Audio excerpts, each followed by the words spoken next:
What's going on, people? Welcome back to Coach's Corner. So this is Molly, and obviously you all know me as Zach. So what we're going to talk to you about today is basically Molly's journey. So it's been an interesting one because Molly's been through multiple stages in her life to get to where she is now. And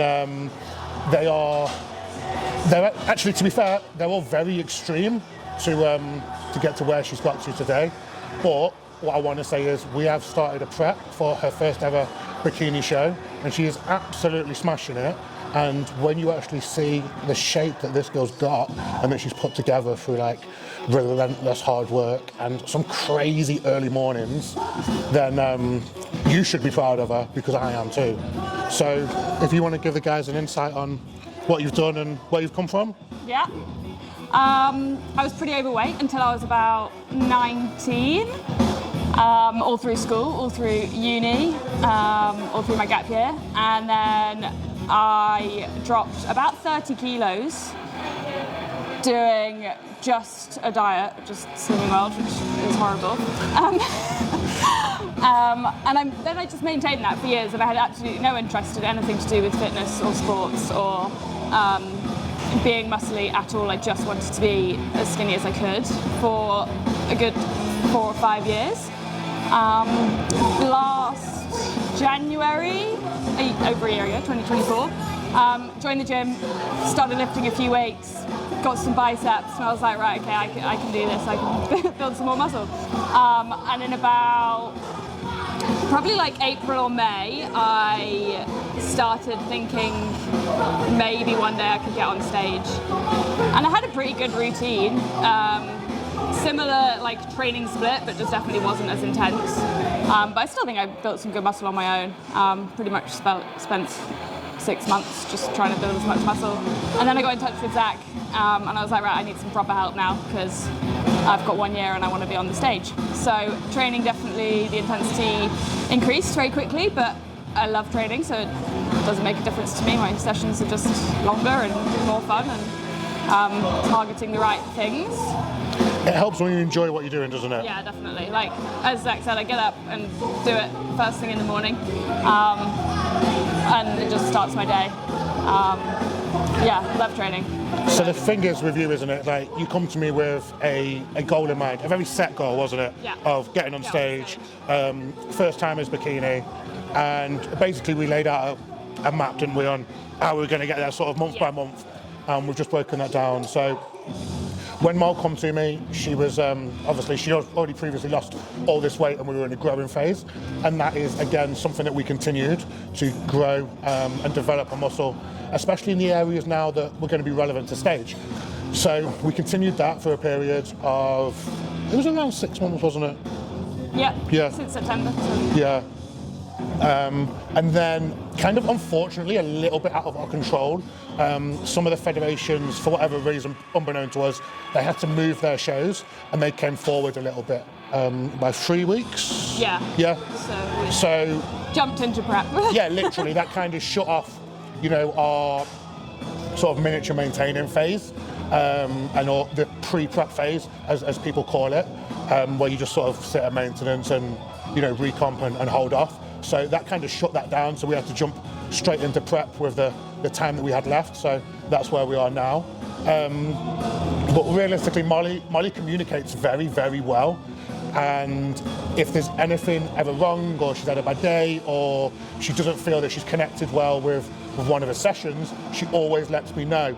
And with this, we bounce back and forth and be like, ultimately this is why, and we get to that answer, and then from that answer, we work around the best course of action for the current situation. So, kind of a perfect example is this past week you've had some knee problems, haven't you?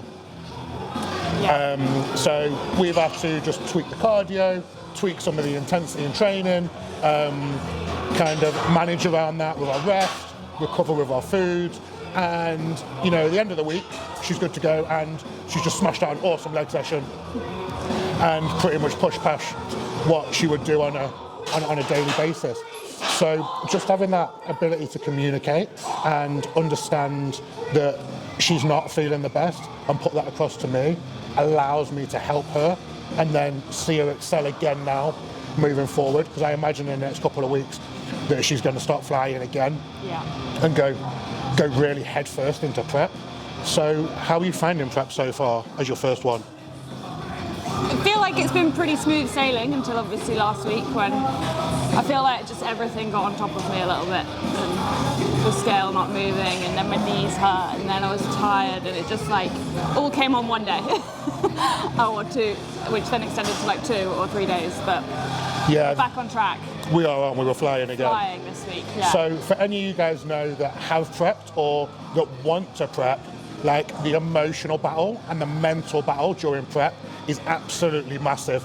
And having either a good coach or a strong support system around you is really important, because you don't just need cheerleaders in prep. You need people who are going to tell you when stuff's not right, because at the end of the day, you're the one getting judged on stage and you don't want to do poorly. And you also need people that are going to support you and pick you up when you're low, because that can happen on prep. As you start to get depleted, you mentally start second guessing, your emotions are a little bit all over the place because your hormones are sort of all over the place, you know, and then hunger starts to creep in, and then insomnia creeps in, and then it's a big ball, and you basically turn into a glass case of emotion that could break at any time. So, again, I refer back to saying that Molly communicates very well. So I know that all she's got to do is just text me, and she knows that she can reach out at any time and say whatever she needs to say, and we can just deal with it. So I think that's something that we've built really well, isn't it? Yeah. That it helps that you do say things, and don't just keep stuff to yourself. And to be fair, everything that Molly says, like, I take on board, and it's really valid because it's her journey. So, I mean, I don't know how you'd feel if it was a little bit more difficult, because I'm ready for it. we didn't communicate, but the fact that you're ready for it just makes life easier, doesn't it? Yeah. Is there anything you'd like to add about your journey, or what you're going to do, or what sort of the goals are moving forward this year? Got 2 shows. That's the main goals. My full focus is on both of them, obviously, but we'll see. I don't know. I feel like I'm hoping I get on that stage and love it and want to just keep going and getting better. Because this is a thing, isn't it? I think I can't imagine not training in this way and not like living in this way now. Like I love the routine and the intensity of the life that it is. So yeah, I can't imagine myself not wanting to just keep getting better. And that, what she said there, is probably one of the most important takeaways from this, because you can see all the bright lights and the fancy bikinis and the big trophies on Instagram, and that all looks really cool, and believe me, it is. But if you don't love the process for what you're doing, you're not going to love the end result, because getting to that end result is going to be a ball ache. It's going to be what you perceive as too much effort, and then you've got to ask yourself, is it worth it? But if you love the process, whatever I ask Molly to do is an effort, because she loves it, because it's routine. She lives it, she lives for it. And again, really backing up what she's just said, that she couldn't think of doing things another way now, just shows that she's got the mental capacity and also the physical capability to do extremely well at these shows, and then whatever she chooses to do after that. So that would be my big takeaway from this, is listen to Molly. And then maybe listen to me as well. Thanks for watching, guys.